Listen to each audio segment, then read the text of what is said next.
Fala pessoal, esse é o canal de Lado a Lado, eu sou o Felipe e hoje eu vou levar vocês para uma visita muito especial ao Cemitério dos Prazeres. Esse vídeo é repleto de mistérios, curiosidades, então se você gosta desse tipo de conteúdo, já deixa aqui seu like, se inscreva no canal e acione também o sininho das notificações para o YouTube recomendar o nosso conteúdo para mais pessoas e você ficar sabendo sempre que tiver novos vídeos por aqui. Fundado em 1833, em pleno surto de cólera que assolou Lisboa, o Cemitério dos Prazeres nasceu da necessidade urgente de afastar os velórios das igrejas e dos conventos. As pessoas antigamente eram sepultadas, né, dentro ou às margens ali, ao redor das igrejas, e isso acontecia também nos conventos. E a partir desse momento, em 1833, surgiu a necessidade de criar um espaço para que acontecessem os sepultamentos em massa, né, por conta da epidemia de cólera. Foi uma data marcante que mudou a concepção portuguesa em relação ao fim da vida, né, ao destino que seria dado aos seus entes queridos. Então foi cedido esse terreno, que fica aqui entre Campo de Ourique e o bairro dos Prazeres, que são zonas muito tradicionais, zonas históricas aqui de Lisboa. É um terreno em formato pentagonal, que tem aqui uma vista para o rio Tejo, e hoje para a ponte 25 de abril, né? E foi cedido aqui esse terreno com a finalidade de comportar, né, esses sepultamentos. Mais tarde houve aqui um remanejamento, um arruamento do cemitério. Os portugueses aqui aproveitaram referências francesas e plantas de cemitérios franceses e foram remanejados os túmulos que primeiro aqui foram instalados, né? Hoje o Cemitério dos Prazeres já conta com mais de 1 milhão de sepultamentos. Tem cerca de 12 hectares e pode ser entendido como uma verdadeira cidade dos mortos. Realmente aqui, pela arquitetura dos túmulos e dos jazigos, é possível entender um pouquinho sobre a história mesmo, né? A própria arquitetura e a ideia da morte, né? O entendimento a respeito da morte foi mudando. Então dá para ver aqui vários estilos de sepulturas completamente diferentes, assim, em relação à sua construção e arquitetura, né? Como eu disse agora há pouco, o cemitério tem aqui uma vista privilegiada, bem aos fundos, e guarda, além aqui do descanso eterno, né, dos seus, entre aspas, habitantes, guarda muita história. É praticamente um museu a céu aberto e vale a visita. Existem aqui grupos de visita guiada. Vou deixar aqui o link para vocês, para eventualmente participarem, né, dessa visita guiada, que o próprio cemitério organiza aqui com historiadores e seus colaboradores. E é possível enxergar aqui vários túmulos de celebridades portuguesas, né? Artistas, médicos, advogados, políticos, pessoas influentes que aqui tiveram o seu descanso eterno. Um ambiente riquíssimo em simbologia, principalmente simbologia esotérica e maçônica. Aqui existem certas legendas empregadas nos túmulos que trazem um pouquinho da história dos sepultados aqui, né? Antigamente as pessoas não eram letradas, não sabiam ler, né? Então eram colocados os símbolos aqui nas campas, nos túmulos, para que a população soubesse de quem se tratava, qual era o seu ofício, se era ou não maçom, qual era a sua história, né? Ainda que resumida ali em pequenos símbolos. O Cemitério dos Prazeres conta com a maior coleção de ciprestes da Península Ibérica. Os ciprestes são essas árvores que nós vemos aqui à frente. Foram plantadas aqui propositalmente por conta do formato das suas raízes. As raízes crescem no formato vertical e assim não danificam as estruturas dos jazigos, né? Além disso, existe uma simbologia que envolve os ciprestes, porque eles ficam verdinhos o ano todo, né? Então simbolizam a eternidade, a vida eterna. E outro ponto é que eles têm um aroma bem peculiar, assim, o que os antigos acreditavam que afastaria o cheiro da própria morte, né? Ao caminhar pelo Cemitério dos Prazeres, nós somos convidados a ler mensagens ocultas, gravadas como símbolos e que atravessam os séculos.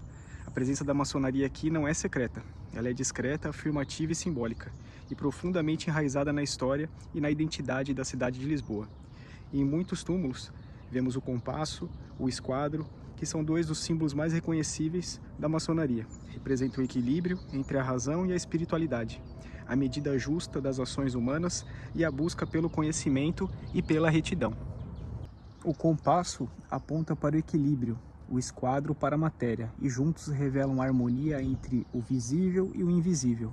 As colunas duplas, coroadas por vezes com esferas ou chamas, aludem aos pilares do Templo de Salomão.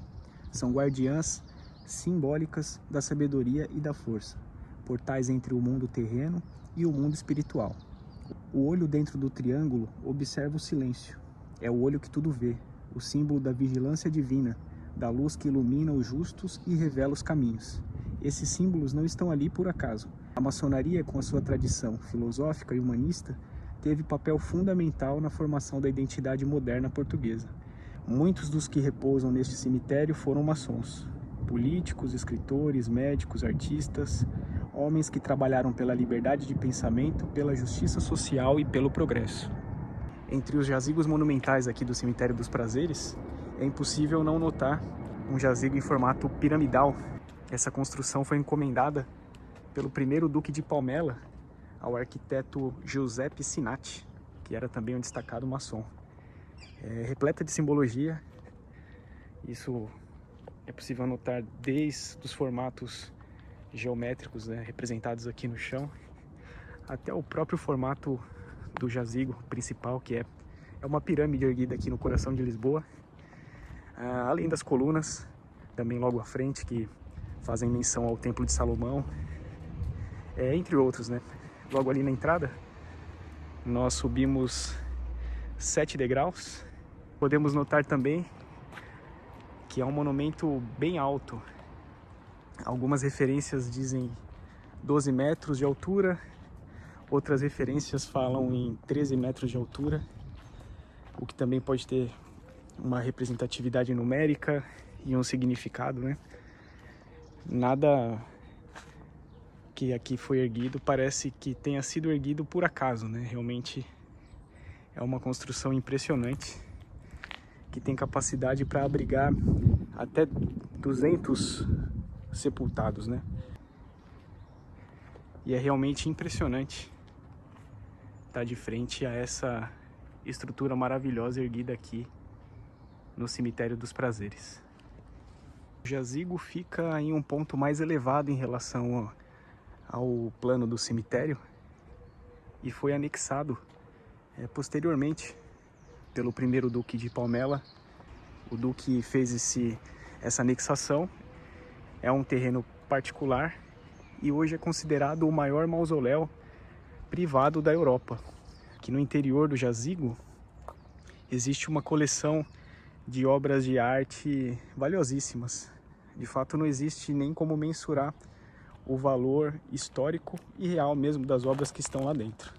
O Duque de Palmela, no caso o primeiro duque, ele teve muita influência no país. Ele era um diplomata, encomendou esse jazigo, que depois foi utilizado para o enterro de seus familiares, pessoas próximas, e há registros que indicam também o sepultamento de 2 padres aqui nesse local. Muitos são os jazigos de importância histórica aqui no Cemitério dos Prazeres, mas eu escolhi aqui o jazigo da Sara Matos, que vivia num convento. Era um convento destinado a acolher, né, órfãs, pessoas necessitadas, e a Sara era uma dessas habitantes do convento. Ela apareceu morta e as investigações levaram à conclusão de que ela foi violada e envenenada. Algum tempo depois, o jornal O Século encabeçou uma campanha de subscrições para que fosse construído aqui um jazigo, né? Um túmulo em memória da Sara. Infelizmente, só 5 anos depois do seu falecimento que os restos mortais da Sara foram trazidos para cá. A maçonaria ficou encarregada na confecção aqui do jazigo e ele é repleto de simbolismos. Nós vemos aqui o corvo que segura a flor em botão e em cima o olho que tudo vê. A história que sabemos hoje vai no sentido de que a Sara realmente foi violada por um jesuíta e essa violação foi encoberta pela irmã Clecta, que promoveu o envenenamento da Sara para que essa história não se tornasse pública, né? Não virasse um escândalo.